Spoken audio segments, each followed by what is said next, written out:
Guys and girls, what's going on? Viridia here, and we're here with Down the Scope, episode 20, the gaming podcast you can't miss. Anakin, we had E3, what the heck? Well, not only was it E3, it was episode 20 of Down the Scope this week.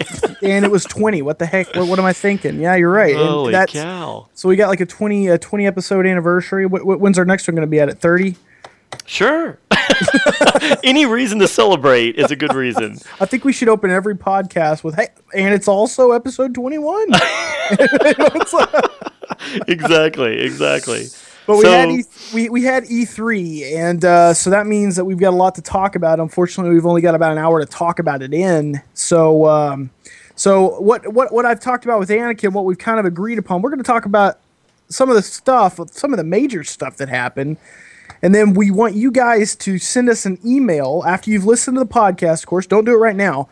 But after you've listened to it, whatever we didn't mention that you want to hear us talk about, email us at podcastdownthescope@gmail.com, and we will talk about those. We'll answer those in the next episode. Sound about right? Yeah, absolutely. You guys kind of let us know. Obviously we're going to try to hit the really big highlights, but some of those smaller stories or some of the smaller details of even the big stories that maybe we don't hit on today, send us a little email there and, just kind of tell us, hey, I really wanted to know what you guys thought of this, or I want to know what you thought of that. Shoot that email to us, just like Viridia was saying. Right. So we're just gonna kick it off. We're gonna start talking about what we saw, what we thought about what we saw, and most of the major things that happened. So let's start it off with Microsoft, Anakin. I mean, why not? It's the first thing I saw when I looked over. I saw my Xbox, and I guess one of the biggest things that Microsoft had to announce this year was Halo 4. Halo 4, that's right. Yeah, I mean, we all knew it was coming. we knew there was going to be one. They couldn't leave Master Chief hanging there. And also the re-release and remake of the original Combat Evolved. Oh yeah, that's cool. I kind of like that because I thought the first Halo was a great game. Exactly, and this will be the first time that we can actually play the multiplayer games on Xbox Live. The multiplayer maps rather from Halo 1 on Xbox Live, and they're also evidently they're revamped so that they work in they're kind of redone so that they work well on Xbox Live, and that'll be neat to be able to pick people off in these old maps that we used to play. Just we only got to play them on LAN parties and stuff like that. Right. One of the cool things, by the way, that I thought was interesting is that they chose not to deviate away, even though they've got the new technology to work with. They chose to not deviate away exactly from the original map layouts and so forth. And do you know, supposedly, now, who knows when it finally makes it out, but supposedly they allow you to toggle on the fly while you're playing, toggle between the original graphics and the current graphics. I thought that was kind of a neat thing. That is pretty cool because you could actually, it'd be like, wait, I don't remember this part. Exactly, like, and then you click back to the the original Xbox graphics, and you're like, oh yeah. For any of you Halo fans out there, I'm really curious if they redid something because one of the hardest, but also one of the most boring looking levels in the game was the library level. They talked about that. They did. They talked about the library level, and they, because apparently that was the most irritating thing from the entire community. Just like you're saying, everybody hated it, and it was just tedious. It wasn't even fun after a while. No. That's what I'm saying. See, I didn't hear what you heard evidently, but I'm curious if they will do something with that, whether just graphically or shorten it. Or they wouldn't say. They said that there's something in store that they supposedly made it fun, but they didn't change the layout, but they did something to improve the playability of that area. Well, let's make a bet. I'm going to say right now that they added a vehicle to the level. I'm going to say that's what they did because it was basically, it's one of the most boring levels you've ever seen, but it's just continuous waves of flood for like an hour, going through. It's like, God dang it. And if you ever played it on Legendary, you're this is bullshit. Exactly. This is, you hated Bungie, but anyway, so that's Halo 1. The only problem I had, now, tell me if you noticed this.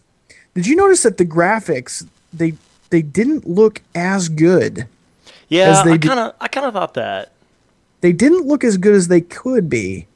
when they showed Master Chief, I was like, at first I stopped myself and I was like, no, you're griping because his helmet changed. His helmet changed over the course of time. They wanted to keep the original helmet. But then I was like, wait a minute. I look over and I've got the replica Master Chief helmet. And I'm like, and then I go back and I look at some of the old pictures, and it's not really the helmet, it's the graphics. Right. They're not up to par with some of the or what do we have the newest Halo installment. It's 1 a.m. I can't even think of the freaking name of the thing. But the Halo 3 and stuff like that, it wasn't up to par with that. So what did you think about the trailer for Halo 4, which it's short and very yeah, not much was told. What did you think? At this point, now this is not supposed to be Bungie, right? I mean, Bungie's not directly involved in this. Isn't that correct? They've got a new they're group. Done. Yeah, they're done. It's so, it could be good or it could be bad. I think it's going to be kind of the similar situation with the whole Call of Duty deal.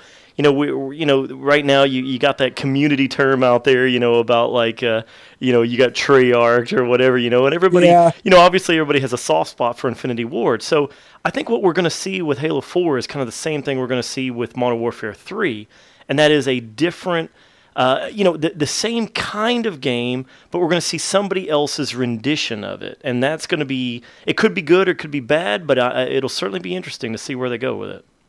Yeah, I'm glad to see. I mean, from the trailer, we know that we've still got the same voice actor, at least for Chief, which right. I don't know. I guess that's a good thing. But he, I don't know. The story progression. I want to see a ton of story in this one, and of course, I don't want a cliffhanger. I've seen a lot of people griping about him having a jetpack. Now, they claim, they're like, okay, well, when he went into the ice, he didn't have a jetpack, but when he came out, all of a sudden he's got some jet. But well, he's always had that jetpack, people.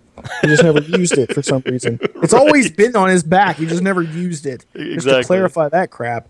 But it's like another Boba thing, just never uses it. Right.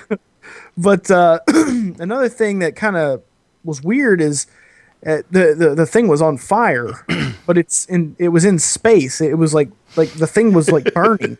Right. I'm like, wait a minute. How is this a flame?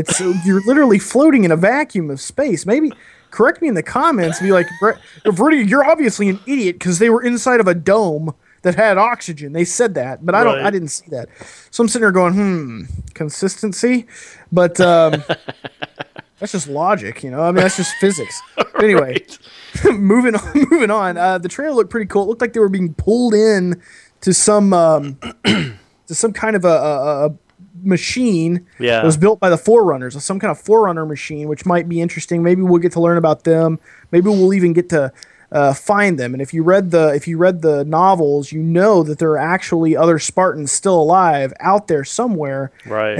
And if I'm not mistaken, since it's been a long time, they were put in isolation basically to keep them preserved.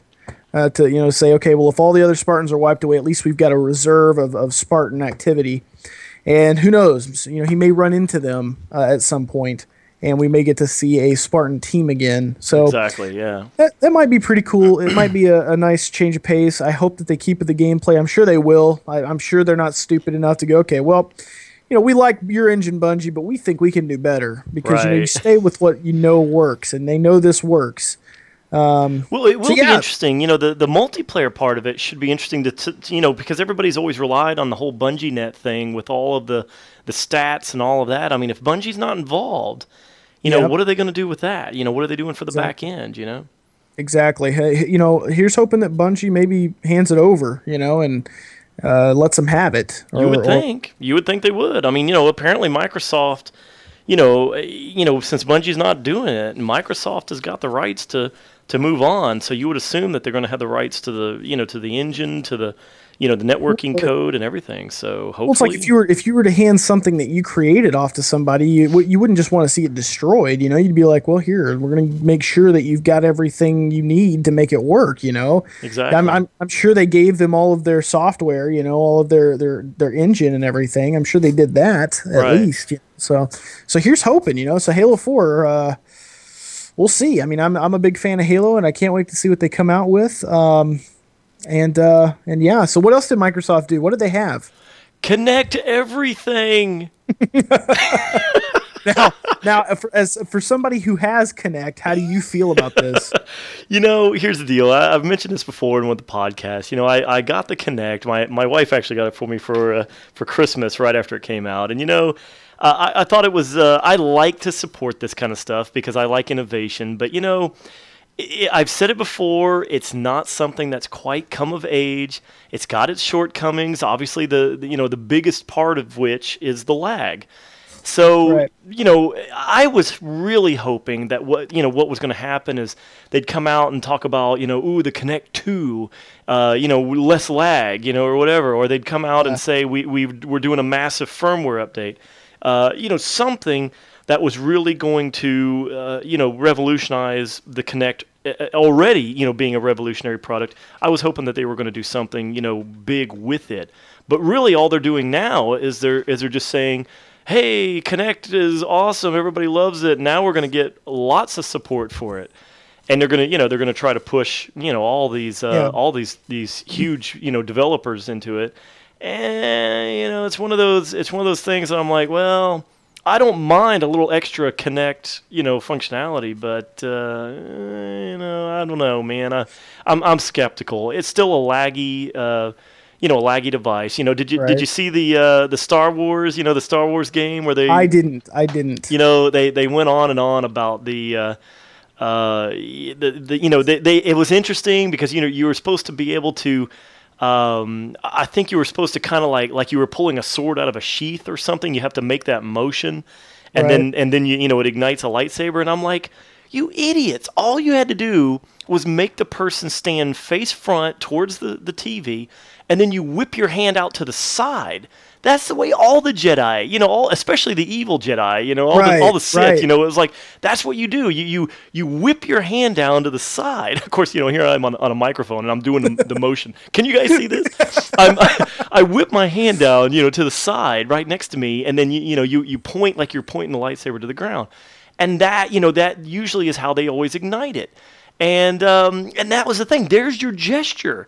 But no, they do this weird, bizarre, this thing where it's like you're pulling out a sheath or something. And it's like, no, you clowns, it's like, come on, guys, it's Star Wars. You got the gestures are already here. Everybody, watch any kid in the backyard with a pipe, or a tube or something, and you'll see the motions that you need to capture with the Kinect. Apparently, even besides that point, was the lag issue. All the different press and the media guys who got to play it, they all said exactly the same thing. It's about somewhere around 100 to 200 millisecond lag time. Now, it doesn't sound like a lot, but let me tell you, that's a tenth of a second to a fifth of a second. That's a long time to watch the TV lag behind the gestures you're doing. And apparently, one of the other weird things was you were supposed to throw your hand up in front of you. Here I am again. I'm doing the Jedi motion of blocking lasers. You were supposed to put your hand up in front of your face to the Kinect, and you're supposed to block laser fire. Well, because of the lag, you're deflecting laser bolts coming at you. So here comes the laser bolt. You put your hand up there, and then your character gets hit, and because you were too late. But you did it. You did it when you saw it. But the problem is the game didn't know it. The game was behind. Well, isn't that the point of being a Jedi? Is that you're supposed to see the shit coming? Exactly. So that's where they're going with it, Anakin. It's not lag. They're making you a Jedi. So I don't know what I'm just the thing is at this point, before they go all crazy with the Kinect, I really think that they're going to have to reevaluate how well this thing works. They really need to decide if this thing is exactly going to be the next big control input scheme. They need to figure out what they're going to do with it. Yeah, well, and I can't talk on the Kinect. I've never even actually used one yet. It's just not something that interests me. If I can use my controller, I'm good. Which we'll get to that when we get to Nintendo. But as far as that goes, there wasn't a whole bunch more that I found to be exclusive to Microsoft. Yeah, it was a fairly low-key event for Microsoft this year. I didn't really think there was a whole lot. Obviously, they relied on Halo, and because obviously just saying, "Hey, we got a bunch of new games coming for Kinect," I knew that. Exactly. Yeah, exactly. You don't need E3 for that. We can see those when we get to that point, and we can actually put our hands on it. There's not much to talk about, and if there is, again, email us and we can talk about those more. It's late and we might have skipped something. Indeed. But the ones that are are multi-console that really need to be looked at. We've got Battlefield 3, which looks just, oh my god, it looks so good. I'm impressed. I am so impressed. It looks so good. I mean, I let me tell you, the tank trailer. Yes. That was what, that's the way to sell a game that you want to be a COD killer. It's not even in the same realm. If Call of Duty ever wanted to expand and revolutionize what they've been doing, the next step really is going to have to be vehicles of some sort. Even if they don't go hog wild, with vehicles, they've got to do something. And man, if Battlefield nails it with that tank simulation area, and they continue with all the other vehicles. I was a huge Battlefield 2 fan, and even the 1942 fan. And if they pull it off correctly, man, it's gonna be a blast. I'm gonna tell you right now, I've actually, what really impressed me about this tank trailer was the fact that I'm a sick son of a gun, and I've actually watched a lot of actual military footage of AC-130 drops, of tank footage, IED explosions, and stuff like that. These guys did too. And what I did, I turned it on, and my buddy, who is a gamer, he honestly could not tell that it wasn't real. I mean, it was that good looking. Wow. It looks so good. It looks so freaking good. And then when he is in the UAV, I believe, and he's bombing, he's like pelting to the ground. I don't know if you saw what you saw? Yeah.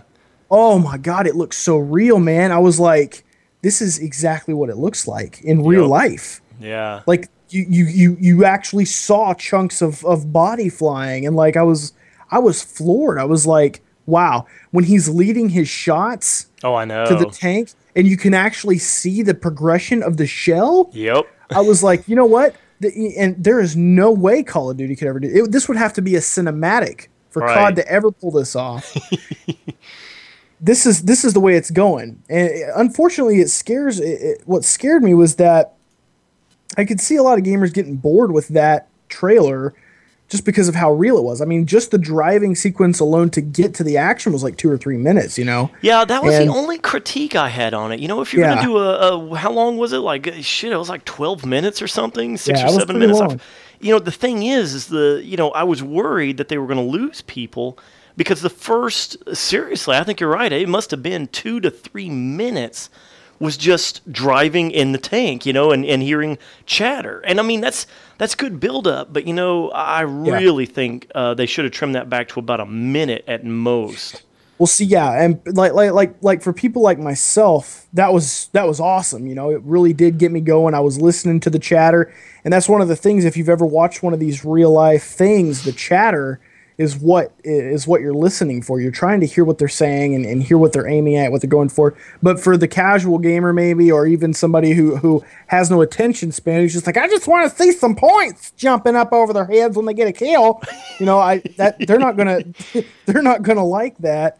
And so, but I don't think they're gearing toward them anyway. It's like you go play your COD.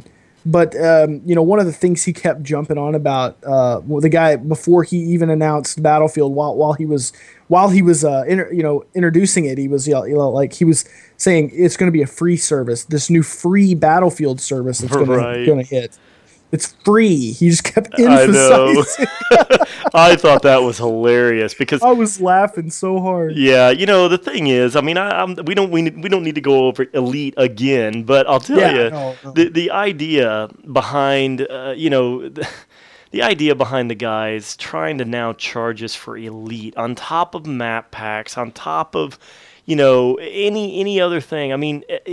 They're already selling the #1 biggest entertainment product of all time, And now they want to, now they want to charge for what they've already given us in the last game for free. Yeah. I mean, it's no wonder that all these other developers are going to have a field day, picking on them about that, saying, "Hey, you can go play our game for free."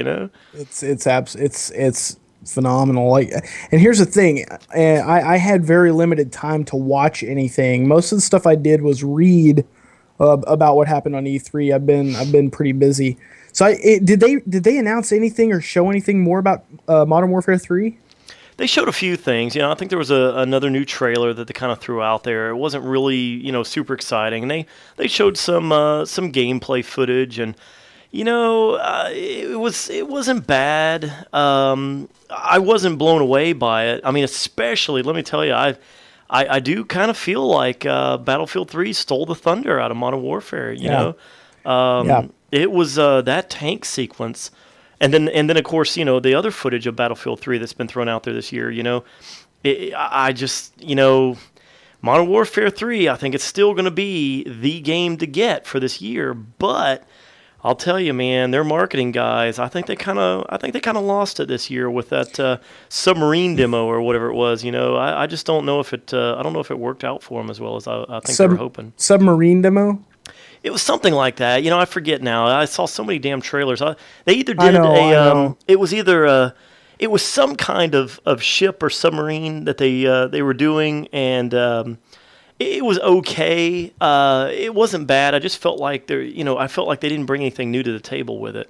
So it's one of those things that I'm like, I was hoping for something a little more here. I was hoping for some evolution, but me and one of my other buddies were talking about, Modern Warfare 3 and some of the other things that have been said out there, and by some of the people actually developing the game. He keeps track of these guys on Twitter and stuff that are actually developers for it. I don't bother to get that deep into it, but he claims that they're basically saying this is Modern Warfare 2.5. That's exactly what Medina. As soon as he saw the gameplay, which I did too, the gameplay trailer I saw was the where they were on top of the building, and that's where it led to anyway. It was, and honestly, I skipped through it. It was actually pretty boring. I thought so too. But yeah, he immediately, as soon as it came out, day one E3, he's like, "This is 2.1, dude." Yeah. He's like they just seriously. He's like, "Look at it." So I turn it on, and I'm like, wow. Well, I was like, where's the new engine? Exactly. Where's the new engine they talked about? This is Call of Duty Modern Warfare 2. He's got a new sight on his gun, which I thought was pretty cool. It's the optional ACOG kind of sight. Right. It's like you could flip it on and off. They should have had that already. Yeah. It's like, this looks exactly the same. Yeah, the gameplay, it's always cinematic. It's always neat. I can go back and play Modern Warfare 2 again and be like, oh, wow, that's awesome. I want to see something new. With Battlefield, even with Bad Company 2 to Battlefield 3, look at the change. Oh my God, yeah, it's huge. I mean, just even the look of it and the play and the feel and the sound. Exactly. It's all evolutionary. It's the game taken to the next level, and that's what Call of Duty has got to do. Yeah, it's phenomenal. Like now, put in Call of Duty Modern Warfare, the first one, Call of Duty 4. And then look at the trailer for the new one. Oh, I know. They look identical. I know. You can't. It'd be like, wait, I know. You would know from. I played it before. But if you gave it to a gamer who had never played it, they'd be like, huh.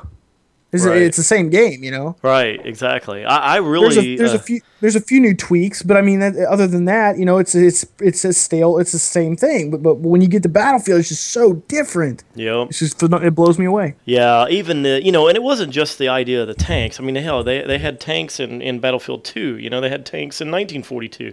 The difference is the amount of detail, the level of immersion that they created in that trailer. And now here's the thing, and I've said this, I've actually kind of chastised some of my own viewers and listeners, and I was saying, look, gang, don't judge it from trailers, and I don't want to do the same.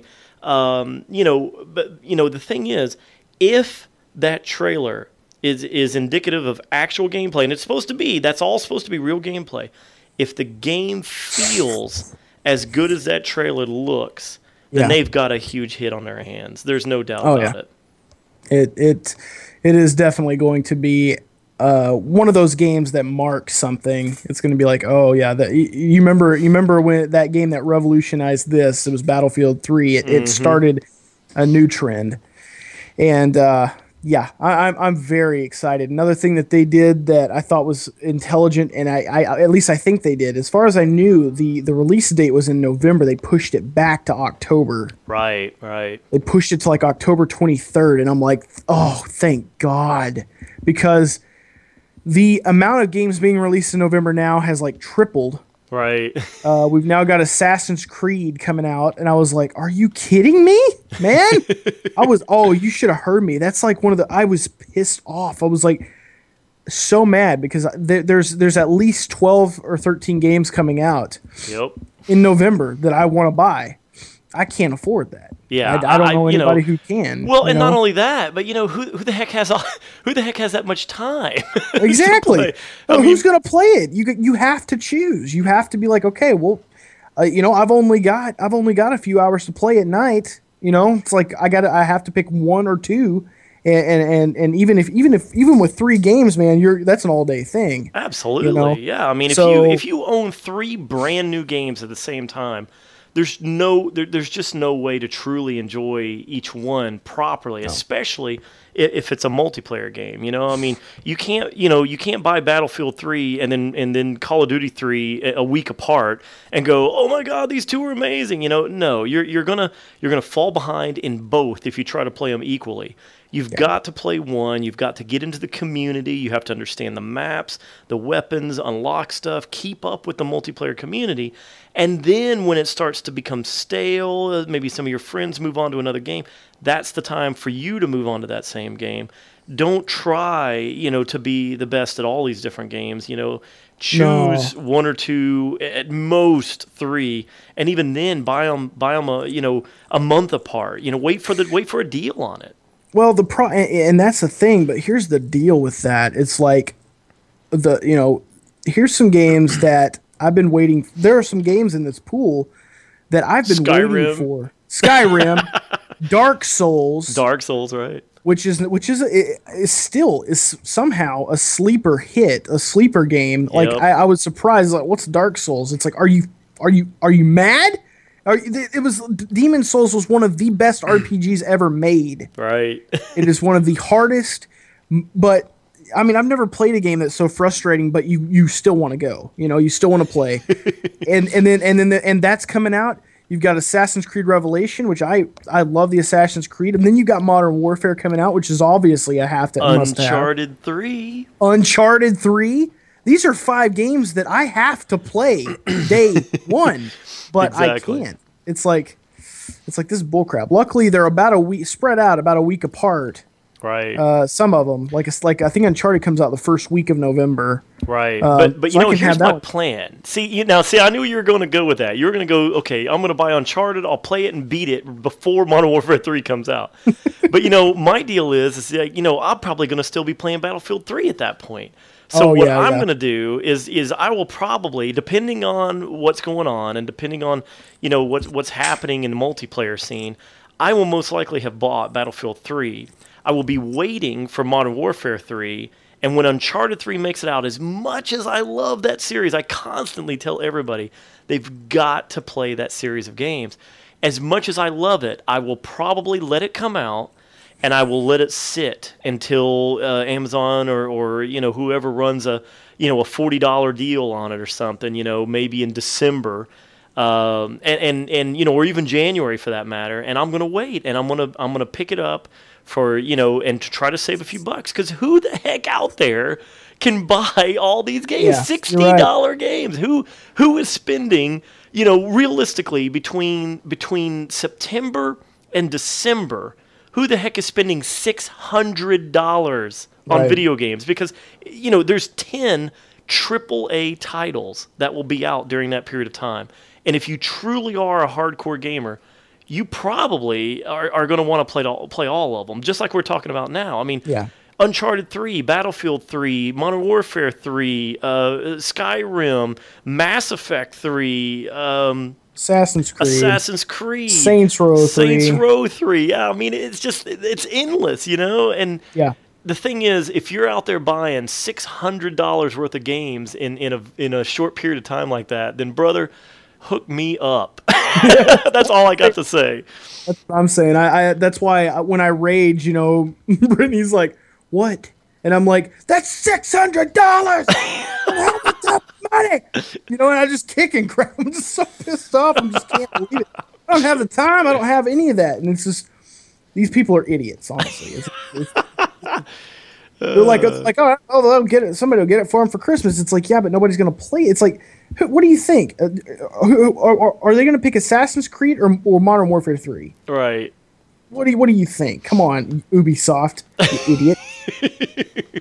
Yeah, and you know, these darn developers are just shooting themselves in the foot, just like you're saying. I mean, why would you go up against, you know, a juggernaut like, you know, Modern Warfare? Why would you go up against Modern Warfare and Battlefield for that matter?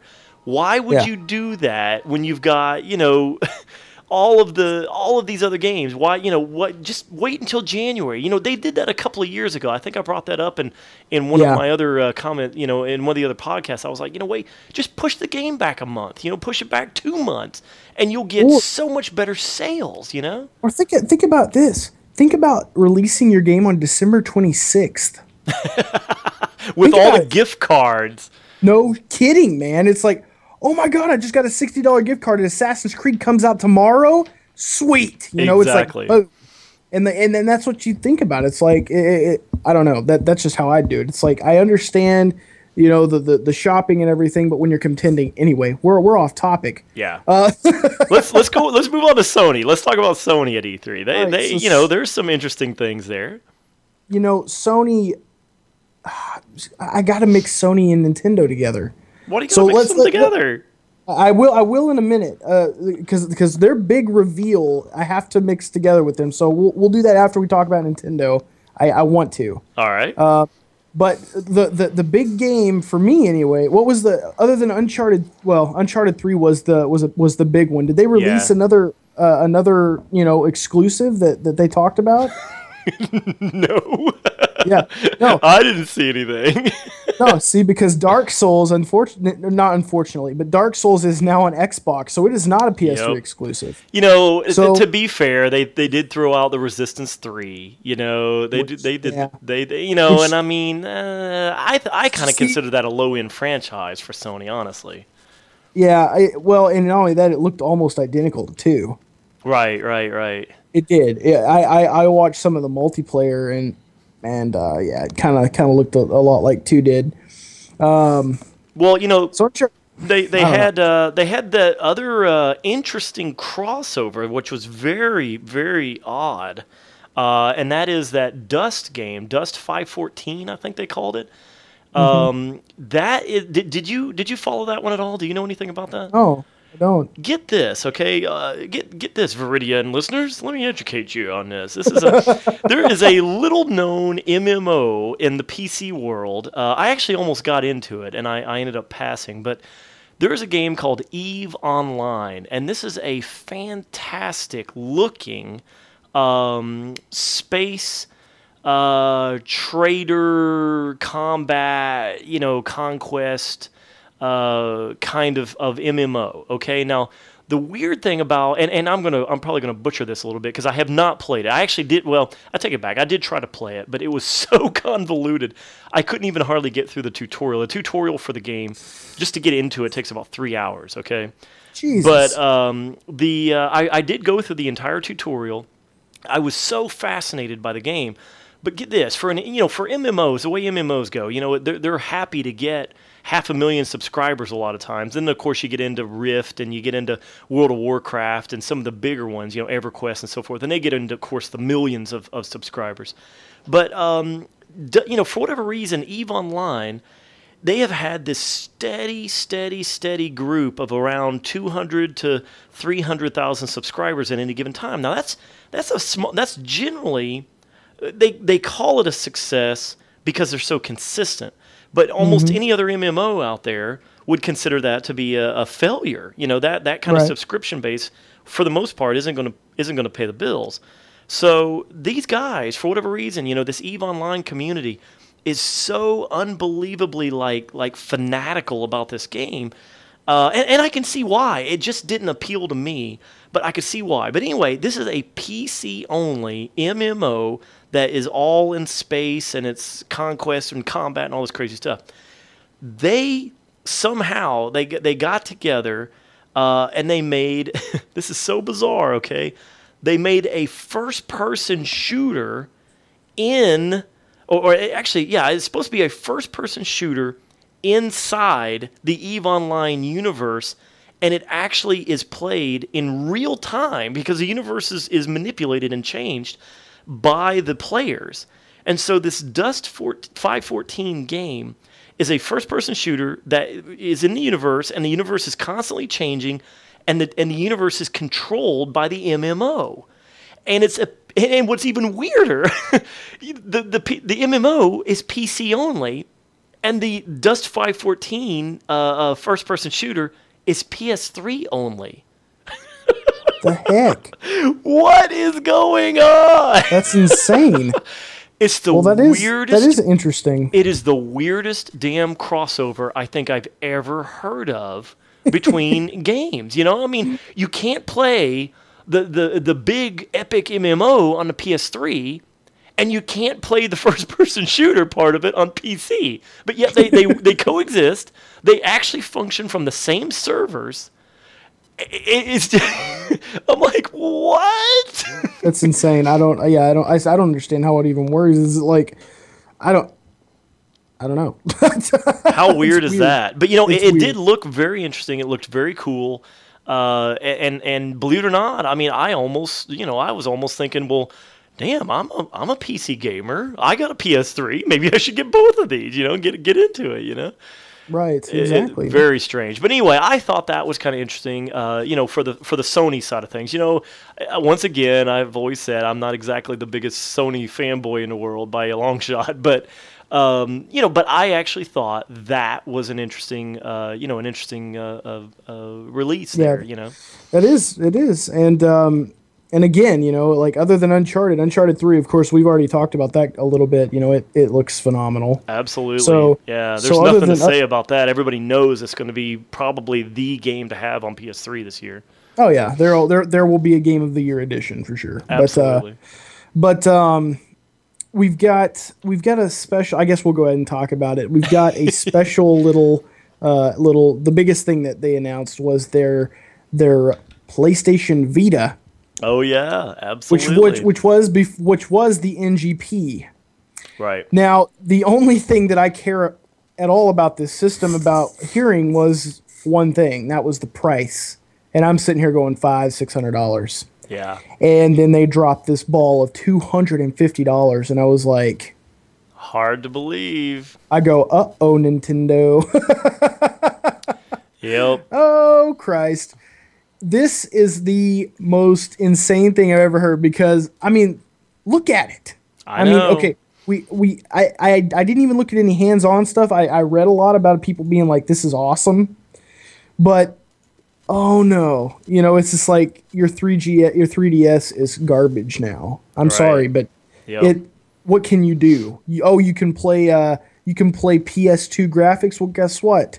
They can play next-gen graphics, and it's got this, and it's got this, and oh god, it's like, what now? What are we gonna?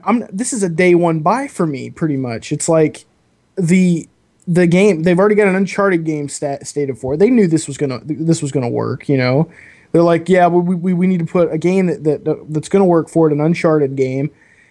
And I'm just like, wow, they put the dual analog sticks on there. It's got the beautiful screen, the touch screen. The graphics are freaking amazing. So, okay, now hang on. What is the 3DS selling for right now in the U.S.? What's the price? It's selling for the same price. $250 for the 3DS versus $250 for the Vita. Now, really, this is a no contest. Not only is the 3DS kind of a flop anyway because of the 3D technology, but now we're talking about This isn't even apples and apples here. This is just a whole nother level of portable. Whole nother level. Yeah, it's one of these things where you if you put them right side by side, it's like, aw, you pet the 3DS, you fear the you're like, oh my god, you're anxious about picking up the Vita. You're like, oh wow, this is new. This is exciting. Exactly. You've got your I was talking to my buddies about this the other day, and I was like, this one platform could open up a whole new genre, or not genre, but a whole new fad of online gaming. Yep. Think about online portable online shooters. Oh man. Think about and they're like, well, no, it's not going to work. There's no R2 L2 button. I was like, dude, there's a whole back touch screen. Yep. That's your R2 L2 L2 R3 L4 whatever buttons you want them to be. Pop. All you got to do. It's like, how you going to throw a grenade? I was like, you tap the back of your damn NGP or Vita, whatever you want to call it. You tap it. Boom. You got a grenade launched into the air. And I was like, or you flick the screen. I mean, the screen is a touch screen. Yep. Like, it's that easy. It's that simple. Think about that. I mean, you're playing Call of Duty or Battlefield or something. You need to throw a grenade or whatever button is missing, and instead of like hitting a button to throw a grenade, you actually draw a line arcing to where you want it to go. I mean, wow. Yeah. It's endless, and it's just like, you know what? I have no doubt. I probably, the only reason I will be buying a 3DS if I ever do will be if they release an insanely good Mario game for it. That is just like a have to have, because I'm a huge Mario fan. If you didn't know that, I've got everything I've got's Mario. Everybody knows that. Yeah. But so I will be buying it for that, which we'll talk about that later. But anyway, so the 3DS or the Vita is just a must-have for me already, and I'm praying that the games aren't. They may look good, but they're like extremely short or, something like that. I'm really hoping it pushes it. That's the only thing I'm waiting to see. But as for right now, if I can get an exact duplicate of, like an Uncharted game to play on this thing, I'm sold. Well, I'll tell you, the only fear I have, now, and again, I have to, I have a bias anyway. I'm not really a handheld gamer. I've never been one. I've for whatever reason, I never got into Game Boys. I never got into the DSs. I never got into any of them. Even the old, what was it, the Jaguar, or not the Jaguar, the Lynx, I think, the Atari Lynx. I never did any of them. And my wife has a DS. I've played around on it a little bit. Some of my buddies have the little PSPs. I kind of played around on those. And it just, I've just never been I'm just not the audience for those. However, the one thing I do know is that the PSP, for the most part, was kind of a flop. Now, the thing is, it wasn't a flop in the success that they had with the hardware and the look of it, the next gen look, all the control schemes and everything. It was a great piece of hardware. The biggest issue was the content. There was nothing there. And then that goofy movie format that they decided to come out with specifically for it. Oh God, that was the dumbest idea. Sony is known for creating always these proprietary formats, and they try to force them on the world, and it is so rare. Sony memory sticks now are basically dead. The only way that a memory stick does anything is in a Sony product, and even now Sony has had to basically adopt the SD format and various other things. Right. So the UMD format obviously is dead now. I mean, nobody, that stuff is. I mean, it was a proprietary format for a proprietary device that made no sense to create. I mean, and who's buying $20 movies on a damn UMD disc just to play on one single proprietary format? On a proprietary machine. So I think they made a lot of missteps with the PSP, even though it was by far the most superior portable to have ever come out. But that's Sony. They constantly innovate and revolutionize, and then they just shoot themselves in the foot in the middle of it. So I'm always worried when I see something from Sony like this. It looks like this go around, it looks like they've got the content to back it up. but Well, I'm still worried for them, you know? here's the thing: if you were a PSP head, which I was, I've got 2 modded PSPs. I know how to run the things. I know how to mod them. I know how to do everything for them. The one thing that a PSP owner was disappointed about was that second analog stick being absent. That was the biggest failure they could have ever done. Which it made the platform you couldn't play a first person shooter. Right. You couldn't play. There was a lot of things that it's like, oh man, I wish they had, it's like, it's not going to work. Because, I mean, like, they had Resistance on there. They had Resistance Retribution or whatever. Right. And it's just like, to control the camera, you've got the analog nub, which is horrible anyway. You've got that to control the movement, but then to move the camera, you've got to use the face buttons. Right. It's like, you want to move it right. So there's no control. Like, I actually made an analog stick one time. I laid down a piece from an old controller, a piece of rubber, and then I made like a little analog nub, so when I moved it, it would actually move it on its own. It didn't work very well, but it worked. It worked a little bit. Nice. But the second analog stick, the touch screen, that alone, if they had re-released a PSP with a second analog stick, then the amount of content they could have released for it would have doubled, I guarantee you. They could have had really good first-person shooters and whatnot, and they would have been playable. Well, and that's just it. I mean, this is the same scenario with the Wii, changing the entire control scheme for a console. They did something evolutionary, okay? It was the next step in controls, but it wasn't the right step, I mean, they did something that was neat. And obviously, I can't fault them. They sold more than any other console ever, besides their own DS. But, the bottom line is now it limited content. And it was limited to only the developers who made specifically for their platform. And obviously, that limits the amount of sales. So yeah. They couldn't do the hardcore games. How do you play? The first person shooters were all these crazy, like, weird aim with this and move with the nunchuck, and it was terrible. It was terrible. Let's use this since I'm going to be tying the Vita into the Nintendo part. Let's segue into Nintendo. Sounds like a good idea. Let's talk about what they did. What did they do? They said, "Hey, come buy our HD Wii, and we'll give you a free DS." that's the way I see it. Oh my god! So I'm watching it, and they open the door, and they do this reveal where it's like, okay, here they go. They're revealing something, and like the door opens, and I'm expecting like the world, and then he looks down, and he's like staring at this iPad, like it's like an iPad, and I'm like, what the hell is that thing? And that was my first. What is that? Oh, this is the Wii U, and I'm like, and the name. I mean, and I was like, you need to shoot yourself in the head. I just can't believe, and again, here we are talking about missteps in the console universe. And, this is the funny thing. This is why, I get accused sometimes of being an Xbox fanboy. And let me tell you, the funny thing is, I'm not even by a long shot. I just call it like I see it. And the bottom line here is I own all 3 consoles, okay? So I can't very well be a fanboy, if I play all 3 of them. In fact, if you call the PC a platform, I'm across the board here. But the bottom line is Xbox is always the universal console.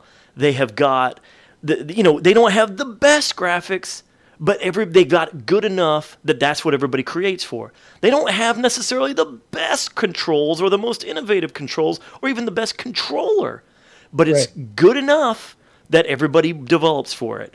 And it's the same thing. They don't have a Blu-ray player, but nobody really cares. They don't have a Waggler controller. Who cares? They got the Kinect, and, the Kinect is kind of silly, but nobody really cares. The bottom line is they've got a console that created the best graphics that they could do. They've got one of the best controllers out there for the dual analog with the triggers and everything. A lot of people really like that controller. I know there's a huge fan group of the PS3 controller as well. But the bottom line is Sony's done some major missteps. They try to innovate, but then they alienate at the same time. And then that's exactly what Nintendo does. Microsoft plays it the safest, and that's why it seems to be the standardized console. Yep. You know, that's the one that everybody goes to. If you just want a good console, you go to the Xbox. When they had that video, they had all these lead developers going, you know, this is phenomenal stuff. I'm sitting there going, how much did they pay them to say this? Like, were they? Are you kidding me? Is there something I'm not seeing here? Like, what I'm wondering, okay, like, evidently this new Wii is, correct me if I'm wrong, it's supposed to be able to play like PS3, Xbox graphic games, right? Supposedly. So how are they going to play with them? Think about it. How are they going to actually play out? Are you going to have to use the Wii U, which you could only connect one to the thing in the first place? You knew that. You only connect one. I don't get that. Let me tell you, I don't understand that. Well, you know, and I understand that they can't send HD graphics wirelessly to more than one device at a time. But I mean, why would you? It doesn't make any sense. Why would you do that? It doesn't. No. They're not sending HD graphics. It's a standard screen. Well, it's not even HD, of course. Sure, yeah. But they're sending a video signal wirelessly. Now that's impressive in and of itself. Okay? Yeah, it is. It is, and the things that it can do is neat. But it's a peripheral. It's not something that is gonna. What it looked like what they were trying to do is make it so that the Wii was the center of the room. It's like, you know, when everybody's sitting there, instead of watching TV, they're going to be like, oh, Mom, check this out. And they flick their freaking Wii U screen and whoop, it sends up, you know, a picture of a kitty and he's on the screen, you know, or something like that. And it's like, oh, wow, that's pretty cool. And then you flip it again and like you're sitting there browsing. Right. Why? That's not how the world works. We've each got our own computer in our own room. That's right. We text each other instead of go down the hall and say, hey, what's up? That's how it works. We don't all sit in the family room at the same time. And I'm going to tell you right now, it's humongous, which it's huge. Who the heck is going to hold that up for hours at a time to play video games? Seriously. Not only that, who's going to put it on the floor when they're playing golf? I was like, dude, you're going to step on the thing. You'll be like, damn it, boom. It's done. And you know the thing's going to cost like $150 to replace. Yeah. Well, and let me tell you, I'm very curious to know what they're going to do for the Wii with that controller, because I don't think they released a price, right? No, they didn't. And that's the thing. It's either going to be insanely expensive, or when you pick it up, you're going to be like, oh, it's one of these things where it only costs like $15 to make. You know, It's like, God, it's flimsy, it's light, it's got that cheap feel to it, which I don't think it will. You know, it's Nintendo. I don't think it will, but then that means that it's going to cost some money. They charged, when the Wii first came out, they charged $50 for the Wii remote. Right. $50, and then what was it, like $30 for a freaking nunchuck. Mm-hmm. You're telling me that you're going to give me basically something equivalent to most current-gen smartphones that have a retail value of anywhere from $400 to $600 for a damn smartphone, and now you're going to add even more functionality to it with a larger touchscreen and throw it in with an HD console. How much could you possibly sell this for? Is this going to be a $500 unit? Yeah. If they expect me to be like, oh, I'm buying COD for the Wii, screw this Xbox bullcrap, and they want me to play it with the Wiimote. That's what I'm saying. They had Ghost Recon. They had like this Ghost Recon Online. They had Metro, the new Metro game. Yep. I can't remember the the sub name, but Metro 2033. Its sequel is for the Wii. They had Assassin's Creed. Other than that, but you look at Metro and he's sitting there ADSing and shooting, and I'm like, how is he doing that? Right. Is he using the Wiimote? Is he doing it like we did in GoldenEye and Metroid and stuff like that? Or is he actually? Do they have a controller in the works where it's like, you can buy this extra? It's the Nintendo next gen controller. Well, and that's just it. Let me tell you, the only way they're going to save the Wii U, the only way is to release an Xbox/PS3 style controller with the dual analog sticks, your regular button format. You've got to copy that format. If you give me a controller like that, and you've got a Wii that does HD with full online multiplayer with some kind of online a multiplayer system like PSN or whatever, not that goofy Wii network from the Wii. Give me a real multiplayer network without this friend code nonsense and a dual analog stick, then I'm in. Sure, yeah. I have no problem with that. But if you expect me to play current gen games and some of the next gen games that are coming with that crazy ass remote, no way. Well, and not only that, think about it this way: these guys are marketing to children more than anything. This Absolutely. is what Nintendo markets for. And now look, this screen is just sitting there going, spill something on me, spill right now, spill it.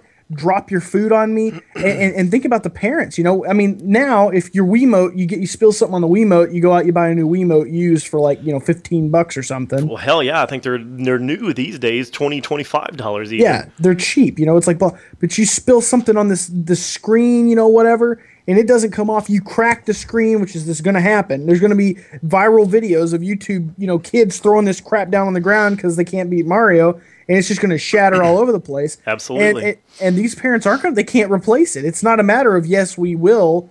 No, we can't. It costs $150, you idiot. You know? And not only that, but let's say, okay, they're going to go get the Wii HD. Okay, first of all, that makes your current Wii basically obsolete. Because guess what? You got to steal your controllers from the Wii to use with the new Wii U.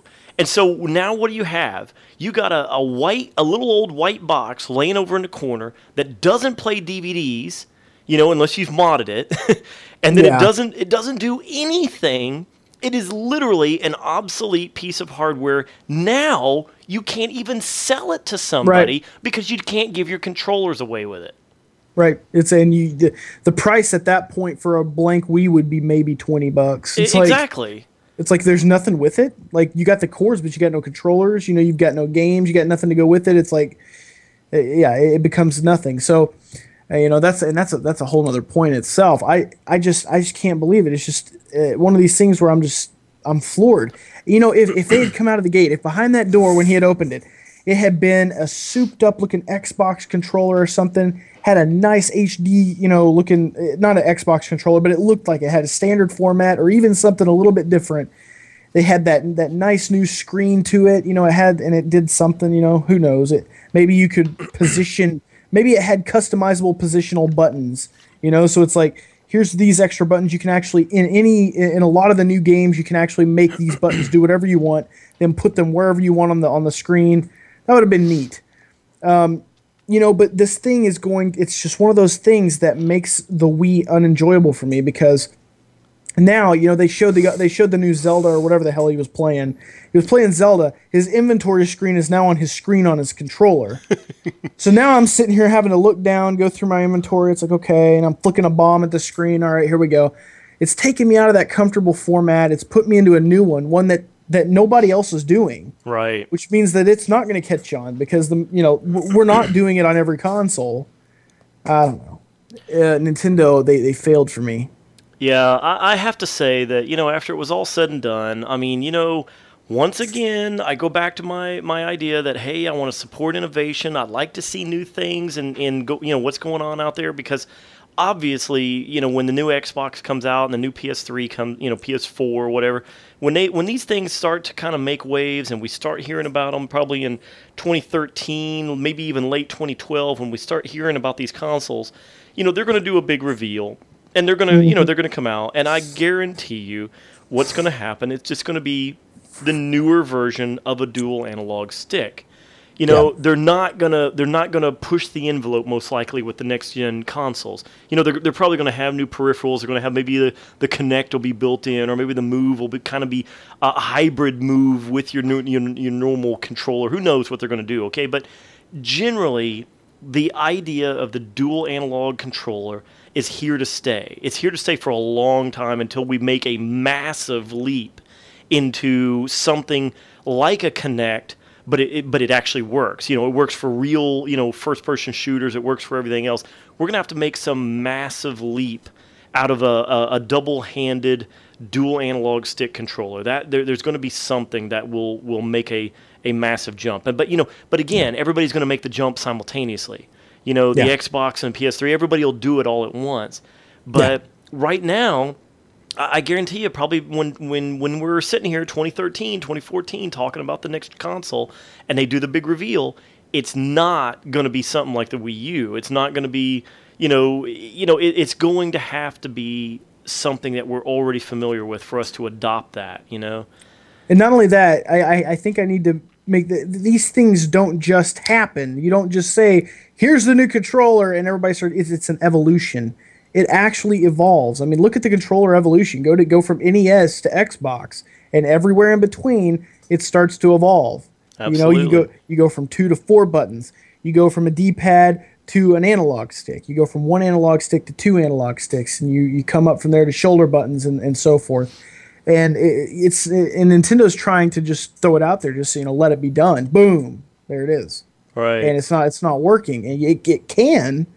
But it's just not going to happen. I don't see Nintendo's, and I can't. Again, we can't say anything. Who knows? This thing might catch on like wildfire, and leave us sitting here, our jocks on the ground. But I think the Wii. I think the Wii, the original Wii, was a phenomenon that caught on with casual gamers, and I think that they captured lightning in the bottle right there. Okay, they did something that caught on beyond the hardcore gaming crowd. I don't see that happening with the Wii U. No. I just don't see it happening. Nah, it's not. It's they have, let's go over the trailer real quick. They have, so you can point the Wii U at the screen now, and you can, target stuff. They had a baseball game where it actually showed you catching the ball. You had to target it. Pretty cool. Again, peripheral. You'll get bored easily, promise. Right. You've got the golf ball on the ground. Again, we've talked about that. That's just a hazard. For a piece of hardware like that to be laying on the ground like that, that's just stupid. Absolutely. And there's no use for it. Why do you need to see the ball? It's like, is it, that's bull crap. Then you got, the ability, you can now, you don't have to be told you're fat when you're standing in front of your TV. You can be told you're fat when you're standing at your window when you step onto your Wii board because you don't need a TV. Right. What else? I mean, God, the throwing star was the only thing that was pretty cool, but that's not going to happen in real time. No. It's going to have that DS movement. So if you've ever noticed in DS, like if there's a dual, they've got the dual screens, and if they're trying to portray one long screen, there's that gap in the middle, and they actually have that gap there. So anything that goes on in between that gap, you can't see. Right. So if you fall from the top screen, that gap is literally there in the game world. That's what's going to happen here. It's going to be like you throw it, it's going to have to travel the distance, it seems, to the TV and then go through the TV. And how is that any different from just throwing your arm with a sword? It's the same thing. Or picking up your Wiimote and just slinging it at the TV. It's the same thing, except now you're looking at it on a screen. And By the way, it makes me laugh because I tease my wife all the time. If I'm buffering up like I'll download a TV show or something on my computer, and then I've got another computer I had in my home theater room before I sold my freaking house. But I had a home theater PC hooked up to my TV, and that was wireless. And we would, I would stream like a TV show from my main network that was all wired, and I would like start bringing it up on the screen, and of course it would say buffering for half a minute or whatever, especially if it's like a big show, like an hour long or something. It would buffer for 15 seconds or whatever, 10 seconds, and I didn't mind. Usually I was still kind of getting ready, and I'd let it go ahead and get started. And she's like, "How, is it going yet? How, she yelled at me from the kitchen. She's like, "Is it going yet? Is it started?" And I said, nope, it's still floating through the air. It's floating through the air. It's almost there. And I feel like it's I feel like it's the same way. I feel like when you do something on that little goofy Wii U remote, you're going to be like, okay, there goes the throwing star or whatever, and then it leaves the little screen on there, and then it goes onto the big screen, and it's like she's going to be like, where'd it go? And it's like, oh, it's flying through the air. Oh, there it goes. Oh, there, and now it's on the TV. Yeah, they're like, you guys are idiots. It's like real life. You got to anticipate the trees, and you got to throw it like that. It's not Jesus Christ, you guys are idiots. I can just see it already. Because the title of this is probably going to be Nintendo Disappoints Me or something like that, or Nintendo Disappoints You or something like that. Yeah. Oh God. And Nintendo disappoints we and you. Yes. There you go. Oh, man. It's perfect. So that's the. I mean, we're gonna get that hate, but this is the truth. I mean, I honestly felt betrayed. And then when they're sitting there, okay, their big game reveal was like Luigi's Mansion 2. I was like, I know. Don't get me started on this. Okay, like they were demoing the new Super Mario Brothers Mii, which is the new one. Evidently, you can bring your Mii's in, which is not what I want to do. Right. Sorry. Yeah, they put way too much. I know. Yeah. It's like, who really cares about their Mii? Really? Every single day I get home, I go to my Mii, and I'm just like, this is what happened, Mii. And it's just like the Doogie Howser music starts playing. Oh my God. But now, okay, but the funniest thing was like, now you can see, look at these textures. These are actually HD textures. He was having to point out sand textures because the dude couldn't tell the difference. It's like, man. It's like, it's not really that different. It's not Mario in HD. It's like you put some HD textures in, maybe, but when does Mario need HD textures, buddy? Yeah, I know. So that, I mean, it was just such a, and then the new Mario for the 3DS, it's like a 3D Mario now. It's like you're not platforming anymore. It just looked bad. The camera angles, that camera is going to be atrocious. I already know it. It's got, with the 3DS, you've got one analog stick, which is the problem you have with the PSP. That's right. Which you might say, well, you got one analog stick with the Wii, yeah, but you've got this amazing camera with Mario Galaxy 2. It works phenomenally. This Mario looked like it was like confined.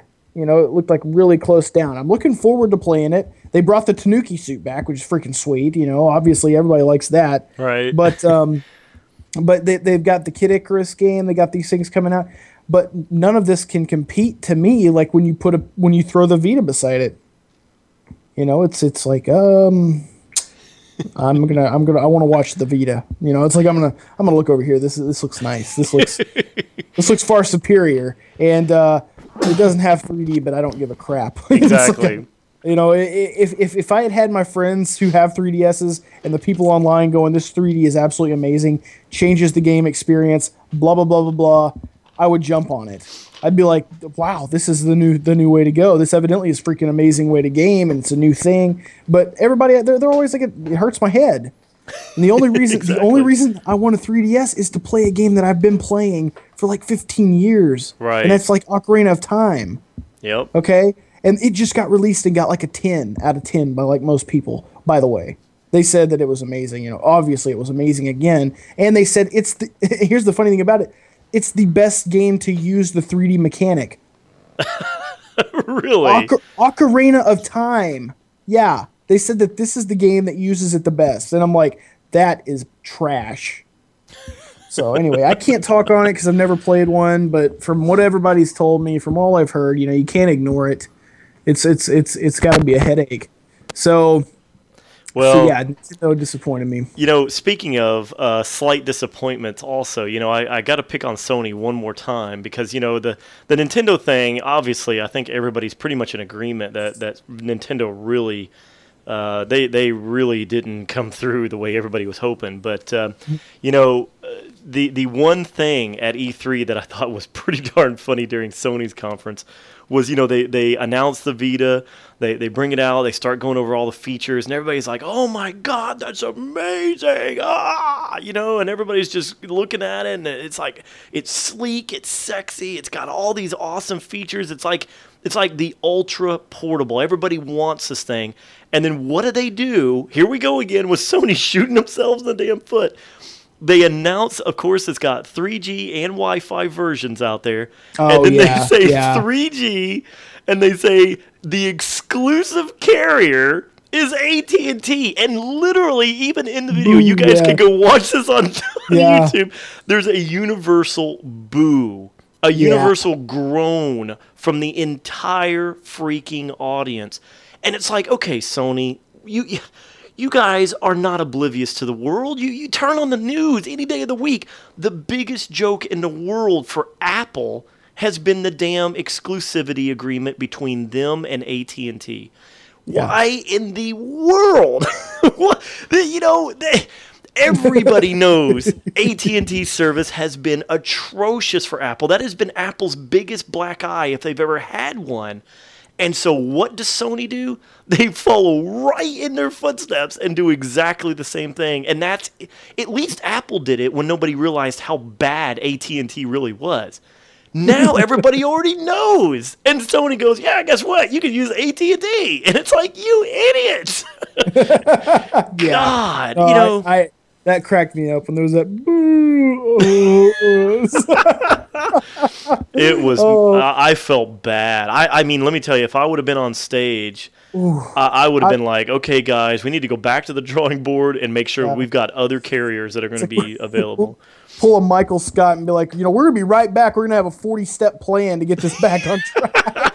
Exactly.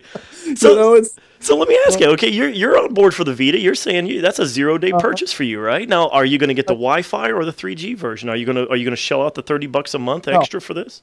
No, I won't do that. No, I'm not one of those people that I'm going to be playing this where I need the 3G. I'll have my phone for that. You know, if it catches on, like I'm saying, like where I'm like, this is going to be like, hopefully some like internet gaming phenomenon where it's like you can play anywhere online, then yeah, you know, I'll be like, all right, I'm going to upgrade. And then, you know, then it's like, you know, I can play Call of Duty when I'm here. But I mean, really think about it. I don't ever, I play my PSP when I'm gone, when I'm on trips and stuff like that. It's cool. What I think they should do and what I think they might do is release a $30, kind of like what the iPad does. The iPad, you can actually buy a month of internet rather than continually buy service. I think that they're going to have to go that route because who's going to continually pay $30 a month? I don't know. Think about it though. Who's going to continually pay $30 a month to keep their PSP, unless you live in Japan, to keep their PSP, which I don't even know if they have AT&T, do they? I don't even know. Yeah, I mean, I think it would have to be a different carrier. But it's still the same thing. But, you know, to keep this thing connected to the internet when they've got an iPhone or they've got a Droid or something like that on them, I think, you know, if I were going out of town and I was like, damn, I can't play COD, you know, on my Vita while I'm in the road, I'll throw down a $30, you know, thing. I'll throw down $30. I'll pay for the internet. Right. That's what I'd do. You know, I'd do it then, but not. Yeah, but I'm telling you, I don't think you can do that. I think you actually have to sign up for a real contract. I'll just wait and just enjoy the convenience of being able not to have to pull my PS3 along with me. I'll enjoy the convenience of being able to pull out of my pocket my Call of Duty thing. And like, you know, it's like I'm staying, you know, in my aunt's, you know, spare room for the weekend while I'm hanging out with them. It's like, good night, guys. I get to throw on my headset and be like, what's up, you piece of junk? Let's go. And I get to play with you guys, you know. That would be the sickest thing ever. I mean, maybe my dreams are way bigger than going to be, but I do have high hopes for this because I've seen what the PSP can do. If you've ever played Kingdom Hearts, Birth by Sleep, and you've seen what they've milked out of that game, the graphics, or you've played some of the fantastic RPGs, you know that the PSP, the first one, was an amazing console graphically, and the capacity that it had. Or if you ever played Grand Theft Auto Liberty City Stories, Vice City Stories, you knew the game, it could handle a lot. But now that there's this nice little empty spot for another analog nub on the side, I'm holding my PSP, by the way, you've got this perfect other analog stick, and it's not a nub anymore. It's not going to cramp your hand. This thing's an analog stick, and you're now going to be able to play your shooters, and it's going to revolutionize something. At least, if nothing else, the way that first person shooters are played on a mobile device.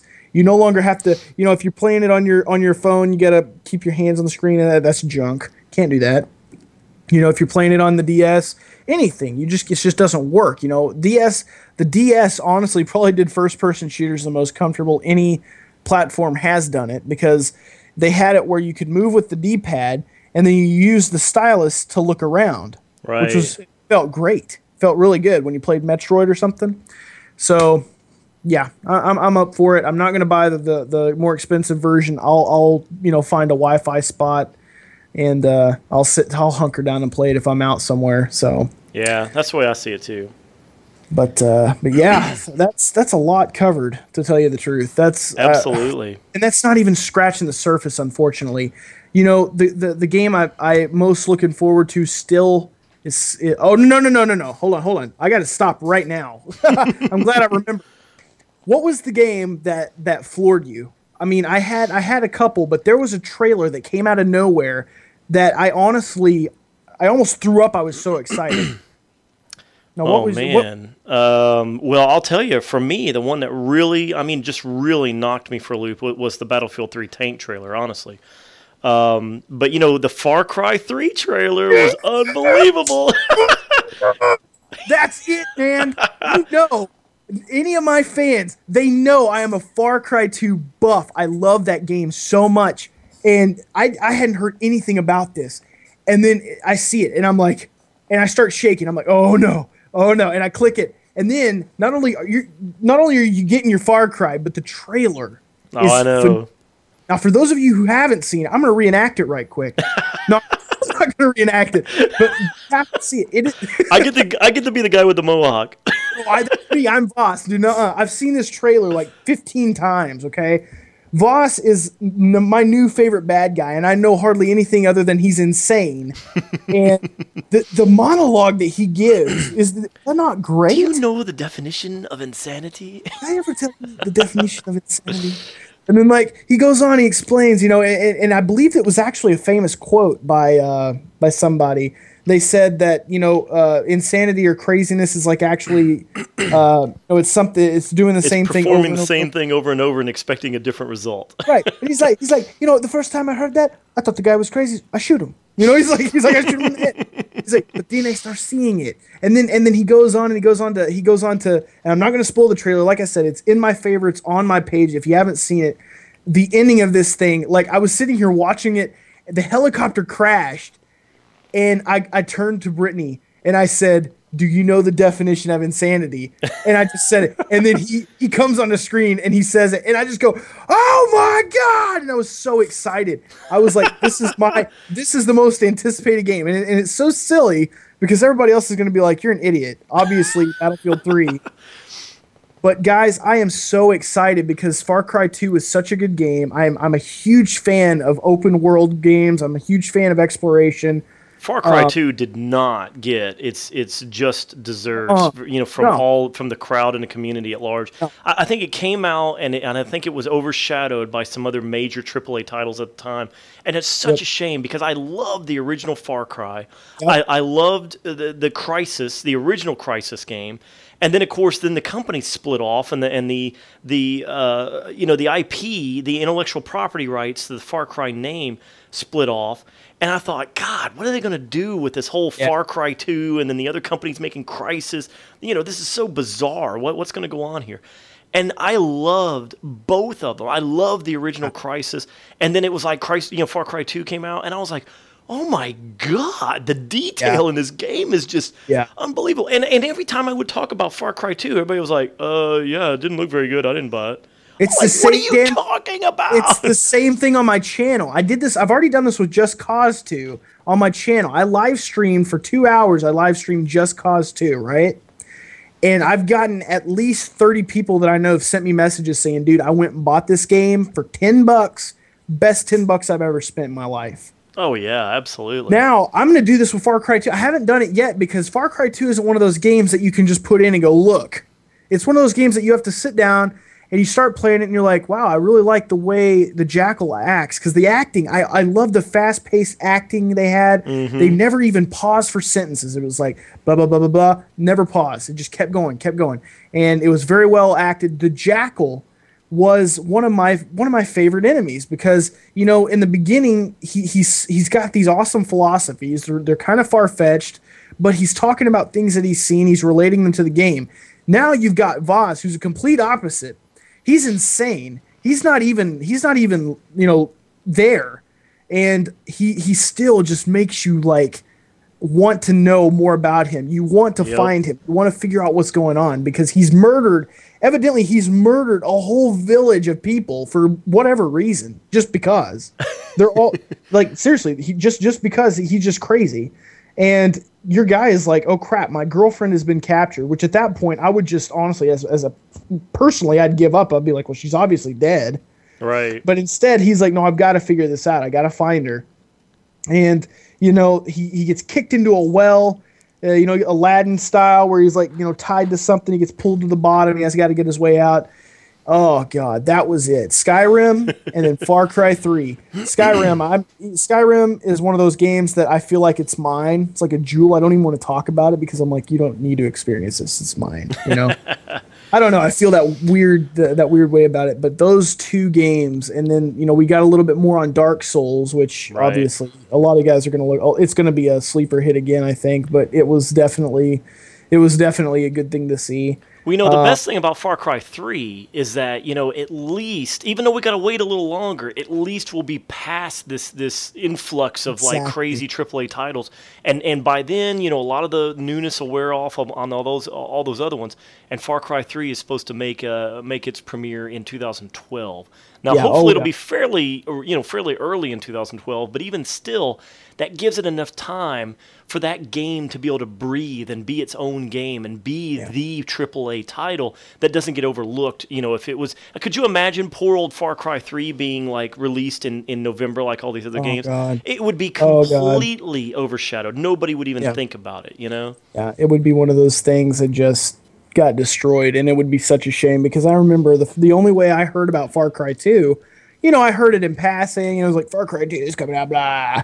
But the thing is that it's not even, you can't go, oh, I like Far Cry 1, let me throw Far Cry 2 in. You can't do that. Right. Because they're not the same game at all. Like, absolutely. So Far Cry 2, in my opinion, is actually a different game, but it's the first game in the series. Because Far Cry 1 was, you were on an island, but it wasn't an open island. You know, it pretty much wasn't open. I mean, it kind of was, but not really. Right. And you had like beast mode powers and crap like that. Well, you know, whereas this one, it's just everything. You can go anywhere, but it's realistic. You know, your car will break down. You got to get out, fix it. Mm-hmm. You know, you can't fast travel. If you want to fast travel, you got to hitch a bus, which might be a mile down the road. And you got to hit outposts and stuff along the way. I think it's the second largest, next generation open world game there is. I think it was. I think I remember. I think even maybe at the time it may have even been the largest game world at the time. It was at the time before Just Cause 2. It was the biggest. Yeah. I think it was 250 square miles of trek. You know, of open world, which you could explore all of it. Right. You know, you could. Even the tall mountains you could get on, there were hang gliders. You could hang glide over the world. Right. But yeah, I'm a huge fan of these exploration games, and Far Cry 3 is going to be one hell of a game. And if it weren't for my neighbor upstairs, I never would have played it. You know, he's sitting there playing it. You never heard of this game, man? And like normally he's got some crappy games in the console, but I'm like, no, let me try it out. And I take it home, and I fell in love with it. I played it to the end. So I'm really excited about that. Also, I'm very excited about Arkham City. Oh, yeah. That looks interesting. I'm on board for that. Did you play Arkham Asylum? Yes, absolutely. It was a phenomenal game, yeah. The only thing that worries me, I don't know how I feel about this Catwoman bullcrap. Yeah, I kind of wondered about that. I don't know where they're going to go with it, so. We'll see, but, you know, are you playing against Batman when you're Catwoman? Then I don't know. Like, I've always thought she was a bad guy. We know, there's always been some kind of like uneasy alliance, you know, between her and him from time to time, and you know they've done that in the movies, they've done that in the comics from time to time. It's like most of the time she's a villain, and then sometimes she's like not, and you know, and it's like, well, where are they going with that? You know, so I'm kind of curious to know what they're going to do. Yeah, so that'll be interesting to see. Guys, again, there are tons of games covered at E3. I've got a list that takes up 3 pages on the internet. Don't forget BioShock Infinite. I'm on board for that. Exactly. BioShock, that's going to be amazing. God, there's a ton of them. Duke Nukem was a flop, by the way. Oh yeah. Evidently, this game is atrocious. So if you're asking, before you ask me on my channel if you should buy it, I'm saying I'm not buying it for shit. I'm not touching it. Some of these reviews, these are some of the worst reviews I've ever read in my life. I'm like, oh bad. my God. I was just reading them to Anakin, and it's just like, damn. Yeah. I wouldn't say that about even my worst enemy. Jesus. But yeah, so they're pretty bad. Pick up at your own risk. I'm not going to pick it up. I'm not going to let's play it.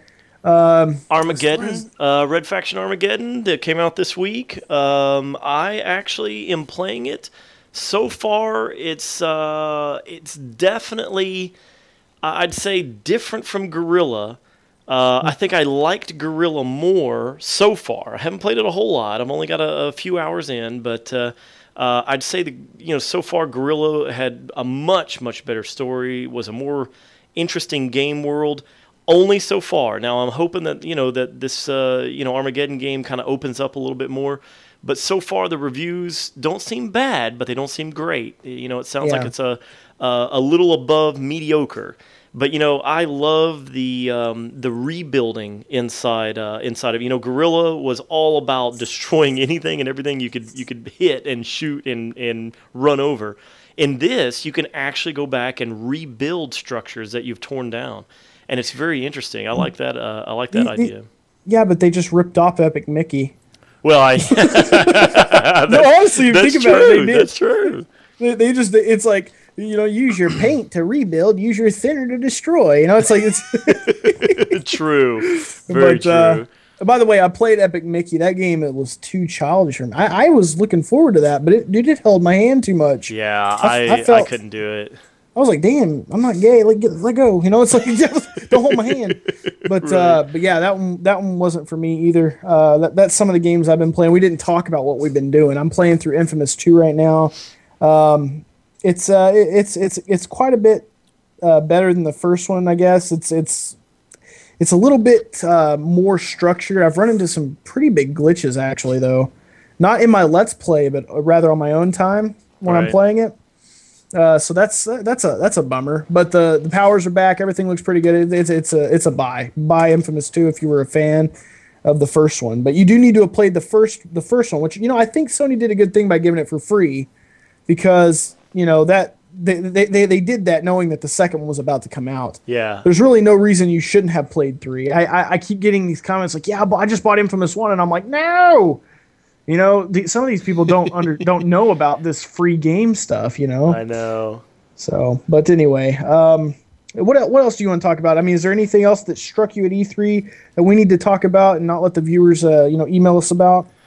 Well, I think that's God, I think that covers it. I mean, there's a million games. I mean, some of the other ones out there, we missed the Chase Me on the Nintendo Wii, which was interesting, and they had the new Aliens game, which looks interesting. I'm kind of on board for that. There's Rage obviously is still on the horizon. I think it's been pushed back a little bit, but I'm on board for that. Gears 3. We got Gears 3. Yeah, absolutely. That weird game Inversion. That was another weird one. Yeah, that one is going to be bizarre. Like, supposedly Inversion is, the world stops turning and gravity gets turned off or something. So everything just randomly just starts flying up in the air, and you're like holding on to stuff, and gravity doesn't exist anymore or whatever. So yeah, it's a bizarre concept. Max Payne 3, I think, was announced. Absolutely, and I'm a huge Max Payne fan. We didn't see any gameplay, but we did see the Tomb Raider trailer. The trailer. They're kind of rebooting that franchise, from what I understand. Is it just me, or were they really wanting to just beat the hell out of her? Yeah, man, let me tell you. They were kicking her ass, man. I was like, damn, what else? I was expecting like clothes rippage, It's like, it's like, God dang, but let me ask you the question here. Is her name Laura Croft, or is it Lara? No. I think most everybody pretty much agrees that it's Laura. Well, the guys who made the game were calling her Lara. Somebody else mentioned that. I saw another. There was a video where somebody else said that they called her on stage Lara, and I was like, he kept calling her Lara, and I was like, wait a minute, Laura, is that even pronounced Laura? Is it actually Lara Croft, and we've been doing it the whole time? Let me tell you, there is no way that they're going to come on stage and suddenly try to change the way that every single person ever talking about that franchise is going to suddenly start changing the way they say it. They even called her Laura in the movies. Exactly. That's why I'm like, that's just, I don't know whether it's maybe an accent or maybe the guy was just seeing if he could do something that was going to catch on. I don't know. I thought it was kind of silly. Obviously you can spell Laura so many different ways. I've never even heard of Lara as a woman's name, spelled that way. So I don't know. I just thought that the guy I just thought maybe somebody else knew, like, because I'm sitting here going, has her name been Lara the whole time, and people just caught on and just started calling her Laura, or what? I've never heard anybody in any interviews and any press releases, magazines, any spoken statement about the game. I've never heard Lara ever in the entire 15-year or however long it's been, 12-year franchise. I've never heard it pronounced like that. So I don't know. I'm going with Laura. I am sticking with Laura. So we're gonna, that's the way I see it. I'm not changing my pronunciation. So yeah, no kidding. We also had the Final Fantasy 13 trailer. That's right. I think I might be done with that. It's ridiculous. I'm sorry. I loved Final Fantasy 7, 8, 9. I even kind of like 13, but man, come on, guys. I mean, Japan, you don't have to always be ridiculous. It can have some structure. Honestly, man. Yeah. I mean, I used to adore some of the things that came out of Japan. DBZ. All these sure. Final Fantasy and stuff. You're like, wow, I really like. What is this trend with Japan now, where it's just like bizarre? It's like 13-2. Let's confuse that. It's like if it's not confusing, it's not good. Right. End of story. I know what it means. It's like Final Fantasy 13-2. What happened to all these other Final Fantasy games that are supposed to have been there, like Final Fantasy Agito or I don't even know what, Final Fantasy Versus, Final Fantasy, all this stuff, and it's just like, I'm done. Let's see, really quick, some games we might have missed. We've got Forza 4, yeah, the new Driver game. I'm on board for Driver. I'm a huge fan of that series. Yeah, Driver was definitely one that I thought, it needed to be done better because the latest one was just shite. Yeah. That last one was terrible. Yeah, God, it was terrible. And then you've also got Ghost Recon Future Soldier, which I am really looking forward to. I think that'll be one fun tactical game. Yeah, it certainly looks good, but I just don't know about that franchise. I've never really been a fan because they go for the ultra realism. That was the problem. That was my problem with SOCOM. They go for the ultra realism, and to me, it just doesn't seem very. It's just not fun. I just don't think it's fun. Well, in this ultra realistic game, you can cloak yourself fully invisible. Right. Well, I mean, it's a future thing. I think they might have gone a little bit lenient with it because did you ever see the gameplay trailer?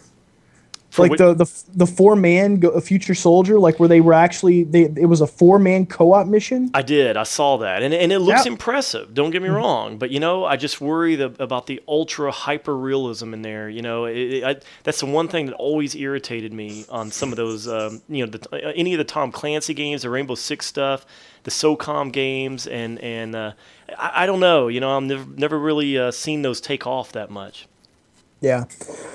Well, we've also, not leaving Nintendo out too much. We had a little bit more on the Skyward Sword, a little bit more, not very much more, but we had a little bit of a look at how that was going to work and whatnot.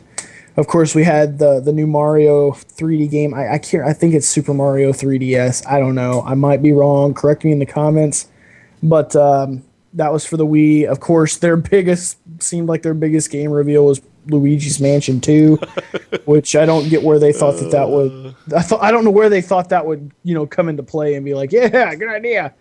But anyway, Anakin, I think we're running out of time for this one. Like I said, guys, before, if you have a game you'd like us to talk about or something that we overlooked, possibly even a big one because it's like 2 a.m. here, drop us a line at podcastdownthescope@gmail.com, and we'll definitely talk about it in the next week when we've got a little bit more time. Anakin, any final thoughts on the E3 thing? Well, I think everybody should kind of go out there. If you've been interested in any of the things we've been talking about, I definitely think you should go hit some of the channels out there and go catch all these trailers. Kind of make some determinations yourself. Decide what Go ahead and start drawing lines in the sand now on what you're going to buy, because if you're smart and you'll get together with your friends, you'll all decide now what you're going to buy. Are you going to be a BF3 player? Are you going to be a COD player? Are you going to say screw all this combat nonsense and just go straight into Skyrim? Are you guys going to get together as friends and play Uncharted 3 multiplayer?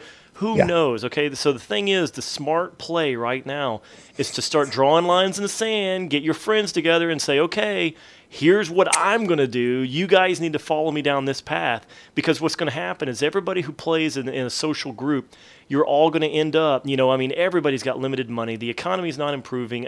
On a worldwide level, the economy's not improving, hardly at all.